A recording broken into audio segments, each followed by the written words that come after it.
Aujourd'hui, je souhaite tester quelque chose qui pourrait révolutionner l'utilisation de l'IA pour créer du contenu.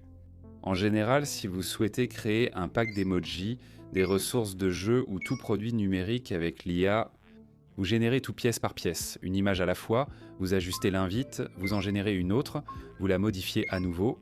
Vous répétez ce processus de nombreuses fois jusqu'à obtenir assez de ressources utilisables. Et si un flux de travail automatisé pouvait tout générer automatiquement? C'est exactement ce que je vais essayer dans cette vidéo. Tout ce que je fais dans cette vidéo se passe dans Freepik Spaces, qui fait partie de la suite d'outils IA de Freepik.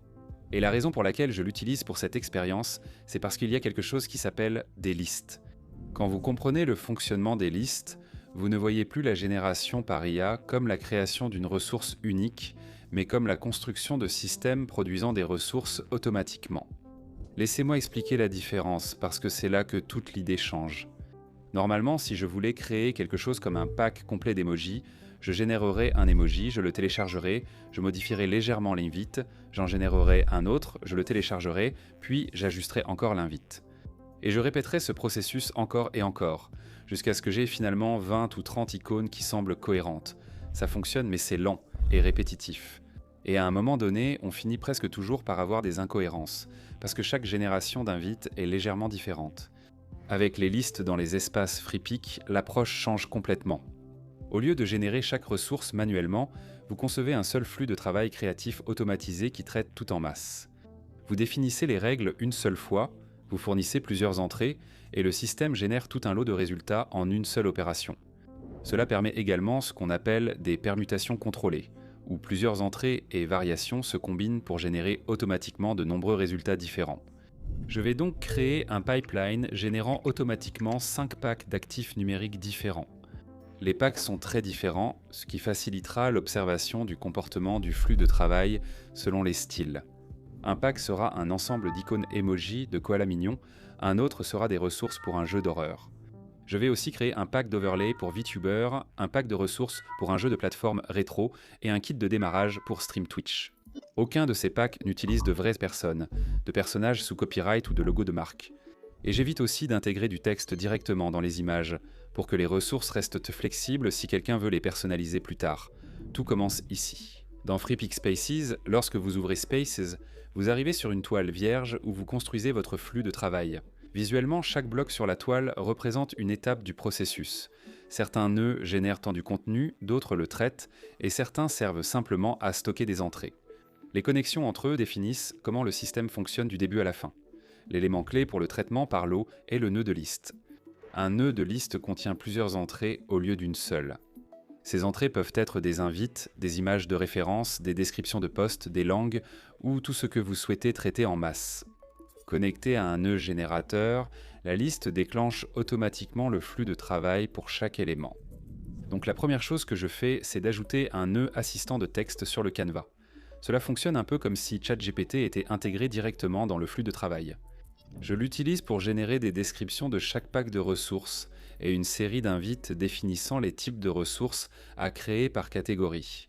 À partir de là, je crée une liste appelée Paccess. Cette liste contient les 5 packs que je veux générer. Chaque entrée représente un concept de produit. Ensuite, je crée une autre liste appelée Jobs, qui contient tous les éléments spécifiques qui doivent se trouver dans chaque pack. Par exemple, dans le pack d'emojis, nous pourrions vouloir des expressions heureuses, des expressions tristes, des visages rieurs, des réactions surprises et quelques variantes ludiques. Le pack d'horreur pourrait contenir des accessoires, des symboles inquiétants, du brouillard et une interface sombre. Comme il s'agit de listes, le flux de travail peut traiter chaque élément automatiquement. Ensuite, j'ajoute un nœud de génération d'images, qui va créer des images de couverture pour chaque pack. C'est essentiel, chaque produit numérique doit avoir une couverture claire en ligne. Je connecte la liste des packs à ce générateur d'images, et j'écris une invite décrivant une couverture de produits propre et attrayante visuellement, qui représente le thème de chaque pack. Une fois que tout est connecté, je lance le flux de travail, et c'est là que la génération d'images par IA en lot devient visible. Au lieu de produire une seule image, le générateur traite chaque élément de la liste des packs un par un. Les résultats commencent à apparaître dans la galerie, chacun représentant un concept de pack différent, mais suivant les mêmes règles visuelles. C'est déjà un énorme gain de temps. Mais le vrai travail se fait à l'étape suivante. Maintenant, je connecte la liste des tâches à un autre nœud de générateur d'images qui crée les ressources réelles. Comme cette liste contient plusieurs descriptions de ressources, le générateur les parcourt automatiquement toutes pendant son exécution. L'essentiel pour moi est la cohérence visuelle. Les icônes emoji doivent avoir la même ligne, poids et proportion pour former un ensemble harmonieux. Les ressources d'horreur doivent conserver une ambiance et un éclairage similaires afin qu'elles appartiennent au même environnement de jeu. Les superpositions de streams doivent suivre le même langage de conception pour donner une impression de cohérence. Lorsqu'elles sont utilisées ensemble, les résultats commencent à apparaître assez rapidement. Vous pouvez voir des groupes de ressources se former pour chaque pack. Et comme elles proviennent toutes du même flux de travail, le style reste cohérent sur l'ensemble du lot. C'est l'avantage de définir les règles une seule fois, au lieu d'improviser chaque invite individuellement. À ce stade, nous avons les ressources principales. Mais une fiche produit numérique a généralement aussi besoin d'images d'aperçu, pour que les acheteurs potentiels puissent voir ce qui est inclus. Donc, le nœud suivant dans le flux de travail génère des collages d'aperçus. Je connecte à nouveau la liste des packs à un autre générateur d'images, et je lui demande de créer des images d'aperçu en grille, qui présentent plusieurs ressources de chaque pack dans une mise en page épurée. Au lancement du processus, le système génère plusieurs collages, pouvant servir d'image pour la fiche produit.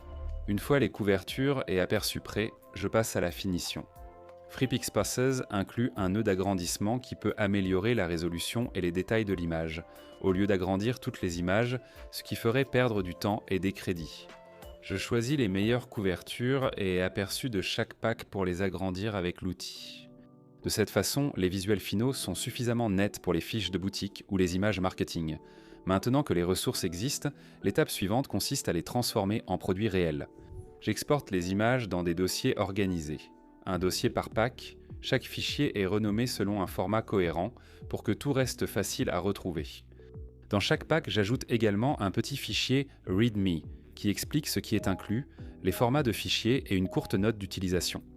À ce stade, chaque pack peut être compressé dans un simple fichier zip, comme c'est souvent le cas pour les lots de ressources numériques.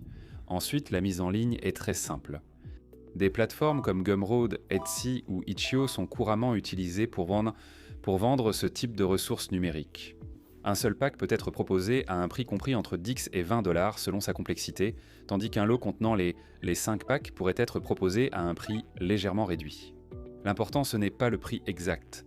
Le véritable avantage, c'est que la production créative elle-même devient reproductible. Une fois le flux de travail créé, vous pouvez le relancer avec de nouveaux thèmes, styles ou des catégories d'éléments différentes. Et c'est là que la grande idée derrière les listes prend tout son sens. Ce que je viens de créer ne se limite pas au pack d'éléments. Le même flux de travail par lot peut produire de nombreuses variantes de publicité, des visuels pour les réseaux sociaux ou des maquettes de produits. Montrez le même objet sur plusieurs arrière-plans et dans différents contextes. Au lieu de concevoir chaque élément individuellement, vous créez un système qui produit automatiquement des variantes. Ce changement de pensée est sans doute l'aspect le plus intéressant du travail avec de tels outils. Au lieu de chercher à générer une image, on réfléchit à créer des workflows produisant plusieurs résultats simultanément. Le travail créatif n'est plus répétitif, mais consiste à créer des systèmes pour produire du contenu à grande échelle.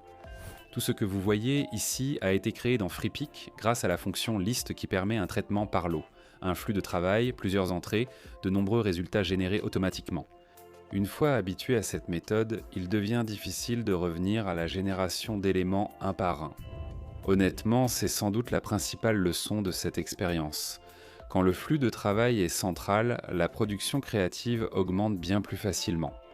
De toute façon, c'est l'ensemble du pipeline que j'ai construit pour ce test. Si vous êtes curieux d'expérimenter vous-même des flux de travail comme celui-ci, j'ai laissé un lien dans la description où vous pouvez essayer les espaces FreePic et explorer la fonctionnalité des listes. Sur ce, on se retrouve dans la prochaine vidéo.